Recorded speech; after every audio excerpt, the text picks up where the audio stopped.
Commander Vexthak's forearms trembled as he watched the security feeds from the prison planet Kethmore. What he saw defied everything the Galactic Coalition knew about apex predators, survival instincts, and the strange species called humans. 3 cycles ago, they had exiled Marcus Chen to the most dangerous world in their jurisdiction. The human had been captured after single-handedly disrupting a slave trading operation that had cost the hegemony millions of credits. Rather than execute him outright, which would have made him a martyr, they decided to let Kethmore do the work for them. Kethmore was where the Coalition sent creatures too dangerous to keep imprisoned. The planet's surface was ruled by the Rethkar, 12-foot-tall killing machines with crystalline claws that could slice through starship hull plating. These apex predators had evolved in an environment so hostile that even their young could tear apart a grown Altarian warrior. Nothing had ever survived more than 6 standard hours on Kethmore's surface. The human had been there for 3 cycles. "Sir," Communications Officer Zelneth chittered nervously, "we're receiving another transmission from the surface." Vexthak's mandibles clicked in frustration. For the past 2 cycles they'd been getting intermittent signals from Chen's emergency beacon. Standard protocol said to investigate, but nobody wanted to risk a ship to confirm what everyone assumed was a malfunction. "Put it through," he growled. The view screen flickered to life, and Vexthak's breathing apparatus nearly failed. There was Chen, very much alive, sitting beside what appeared to be a campfire. But that wasn't the shocking part. The shocking part was the massive Rethkar lying beside him like some kind of domesticated animal, its deadly head resting on Chen's lap, while the human casually scratched behind its sensory ridges. "Hey there, space friends," Chen said cheerfully, looking directly into the camera with that unsettling human expression. They called a smile. "Just thought I'd check in and let you know I'm doing great down here. Oh, and I wanted to introduce you to Rex." The Rethkar, Rex, opened one golden eye and made a sound that could only be described as contented. "You see," Chen continued, seemingly oblivious to the fact that he should have been dissolved in the creature's stomach acids by now. "Funny thing about your apex predators. They're actually pretty social creatures. Pack hunters, you know. They were just lonely." Vexthak watched in horrified fascination as Chen produced what looked like a crude leather collar from somewhere off-screen and fastened it around the Rethkar's neck. The creature not only allowed this, but seemed to enjoy the attention.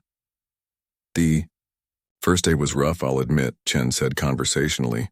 "Rex here tried to eat me about 17 times, but once I figured out their body language, we started getting along. Turns out the previous residents of this place never bothered to learn their social cues.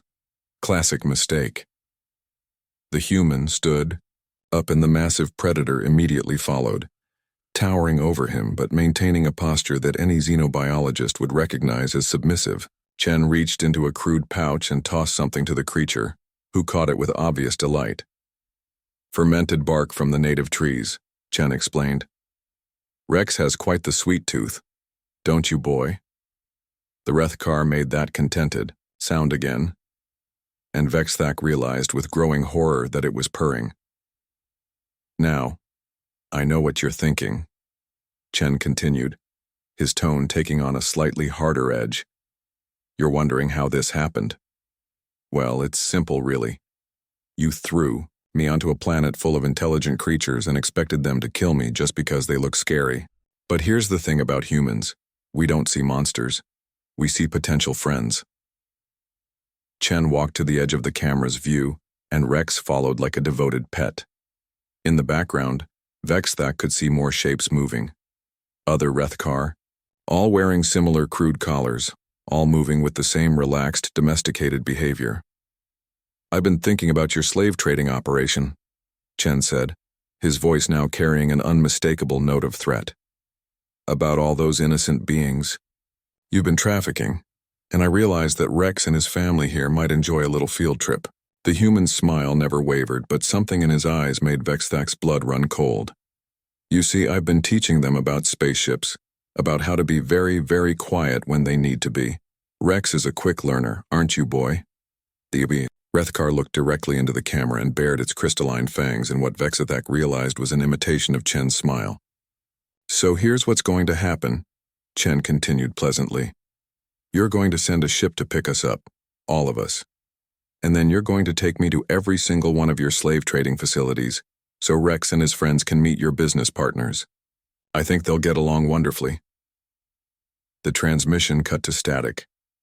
In the silence that followed, Vexthak stared at the blank screen, his mind reeling.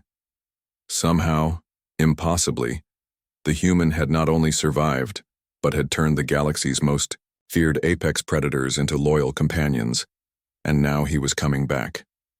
Sir, Zelnith whispered, what are your orders? Vexthak thought about the slave trading network, about the powerful criminals who would demand answers, about the reputation of the Galactic Coalition.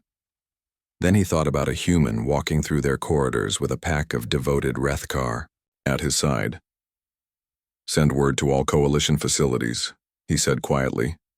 The slave trading operations are to be shut down immediately. All beings currently in custody are to be released and compensated. Sir? And prepare a diplomatic vessel. Vexthak added, his voice barely a whisper. Send it to Kethmore with an escort, a big escort.